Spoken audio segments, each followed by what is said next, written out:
राधे राधे महाराज जी। महाराज जी, ये प्रश्न मेरे जैसे कई छात्राओं का है। जब हम पूरी लगन, मेहनत और ईमानदारी से पढ़ाई करते हैं, फिर भी बार बार असफलता मिलती है, उस स्थिति में मन में अवसाद और शरीर नष्ट एक करने हमें जैसे। विषय थोड़ा सा जानकारी आपसे चाहिए, जिसका भी प्रश्न हो। क्या परीक्षा हमारे चैप्टर से अलग होती है क्या? हम केवल इतना जानना चाहते हैं कि हमारी जो भी परीक्षा होती है वो हमारे चैप्टर के अंतर्गत ही प्रश्न होता है। जो हमारे क्लास का चैप्टर है उसी के अंतर्गत। क्या हम सही उत्तर लिखेंगे तो क्या हमको असफलता मिलेगी? क्या जांच में पक्षपात रहता है क्या? तो अगर हमने सही उत्तर लिखा होता तो मुझे असफलता ना मिलती। सही उत्तर ना लिखने का कारण अपने चैप्टर को सही ढंग से स्वाध्याय ना करना है। ये हमारी गलती है। ये बात लोग गलत कहते हैं कि हम प्रयत्न करने पर भी असफल रहे। तुम्हारा प्रयत्न ही ठीक नहीं था। कौन सी बच्चियां आजकल हैं जो ब्रह्मचर्य पर ध्यान दे रहे हैं? कौन से बच्चे ऐसे हैं जो ब्रह्मचर्य पर ध्यान दे रहे हैं? जब आपके पढ़ाई का समय है, आप बॉयफ्रेंड बनाएंगे, आप गर्लफ्रेंड बनाएंगे, आप गंदी बातें करेंगे, आप गंदे चैप्टर अपने दिमाग में रखेंगे, तो अपने स्वाध्याय का चैप्टर आप कहाँ रखेंगे? तो फेल तो हो ही जाएंगे। सचिव वैद गुरु तीन जो प्री बोले भयास, राज धर्म तन तीन कर होय बेगई नाश। यदि संत जन गुरुदेव जन अपने शिष्य जनों या अपने प्रियजनों को मुंह चुपड़ी बात करें, वो ठीक नहीं है, उसका नाश हो जाएगा। अगर वैद्य रोगी के अनुकूल बोलेगा तो नाश हो जाएगा। अगर मंत्री राजा के अनुकूल बोलेगा तो नाश हो जाए। मंत्री को चाहिए राजनीति के अनुकूल बोले, वैद्य को चाहिए उसके स्वास्थ्य के अनुकूल बोले, गुरु को चाहिए शिष्य का मंगल हो ऐसा अनुकूल बोले। तो आप हमको ये विचार बता दीजिए कि अपने चैप्टर से अलग प्रश्न अगर दिया जाए तब तो हो कि हमारा प्रयत्न सफल हो गया।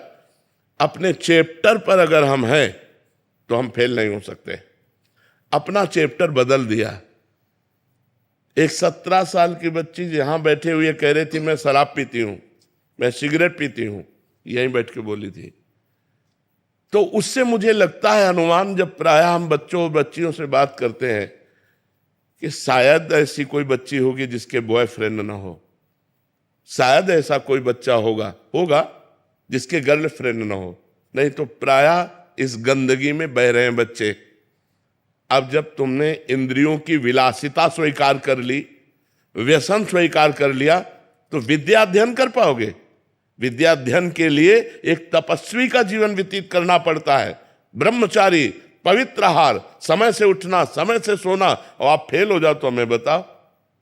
बचपन से ग्रंथ पढ़ रहे हैं, इतने इतने मोटे धर्म ग्रंथ हैं, आज आप प्रश्न कर रहे हो, उन्हीं से उत्तर दे रहे हैं। शास्त्रों का स्वाध्याय न किए हो तो उत्तर कहां से आवे? धर्मयुक्त उत्तर होना, ऐसा नहीं कि मनमानी हंसी मजाक हो।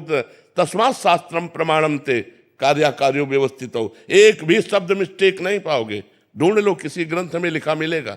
ऐसे नहीं कि जो मन में आया सो हम बोल दिया, तुम्हें संतुष्ट कर दिया। तो भाई, यदि आप ब्रह्मचर्य नहीं रहोगे, आप धर्म से नहीं चलोगे, आप पवित्र भोजन नहीं करोगे, तो आपका दिमाग का ही काम नहीं करेगा, तो फेल तो हो ही तो जाओगे ना। एक जगह हम मानते हैं कि आपने बहुत ग्रेजुएट पढ़ाई की, आपने अच्छी पढ़ाई की, इसके बाद आपको नौकरी नहीं मिल रही, यह हम मान सकते हैं तुम्हारा बुरा प्रारब्ध है, तुम्हारा बुरा भाग्य है जो तुम्हें आगे नहीं बढ़ने। लेकिन फेल होने में हम नहीं मान सकते। फेल होने में भाग्य नहीं, तुम्हारी असफलता है, तुम्हारा प्रमाद है, तुम्हारी गंदी बातें हैं। जो तुम मोबाइल में समय देते हो, जो तुम गंदी बातों में समय देते हो, अगर अपने चैप्टर पर समय दो तो आप कंठस्थ कर सकते हो। हम कह रहे हैं 4 बजे उठकर हर विद्यार्थी किसी भी ग्रंथ का पाठ करे, अगर उसे कंठस्थ ना हो जाए तो हमें बताओ। कितने बड़े बड़े ग्रंथ हैं तुम्हारे, इतने मोटे मोटे हमारे धर्म ग्रंथ हैं, इतने मोटे मोटे ग्रंथ हैं। तो आप अपनी असफलता का स्वयं कारण है, ना कि भाग्य, ना कि कोई देवता। आप हमें इस विषय पर बताइए, यदि कहीं भी आपको संशय लग रहा हो। ब्रह्मचर्यहीन जीवन स्मृति विहीन जीवन है, और ब्रह्मचर्य युक्त जीवन स्मृतिवान जीवन है। कम से कम 22 वर्ष तक तो ब्रह्मचर्य रहना चाहिए, चाहे बच्ची हो चाहे बच्चा। 22 वर्ष तक तो 10-5 बॉयफ्रेंड गर्लफ्रेंड हो जाती है। ये व्यभिचार प्रवृत्ति है, ये गंदी प्रवृत्ति है, ये पाप प्रवृत्ति है, और वो बढ़ती चली जा रही है। तो ऐसे ही दसियों बच्चों से जब या बच्चियों से संपर्क होता है तो अपनी पत्नी या पति पे प्यार नहीं होता, वो गलत धर्म से बाहर वो अपना जीवन व्यतीत करते हैं। इसलिए हमारी प्रार्थना है, हम असफलता को सफलता में बदलने के लिए मनुष्य जीवन प्राप्त किया है, पर संयम, तपस्या, व्रत, नियम, इनके द्वारा हम अपने आए हुए बुरे प्रारब्ध पर आक्रमण करके हम विजय प्राप्त। आज ये सब कहाँ रह गया है? बच्चियां शराब पीती हैं, सिगरेट पीती हैं, वो खुद बताया, हमको क्या पता चले। अब बोलो नए नए बच्चे बच्चियां एक क्लब जाना, ये गंदी बातें करना, अब ये कैसे? पढ़ाई का समय है इस समय। 20-22 वर्ष तक आप ब्रह्मचर्य रहकर पढ़िए, और यदि आपको कोई परास्त कर दे तो हमें बताइए।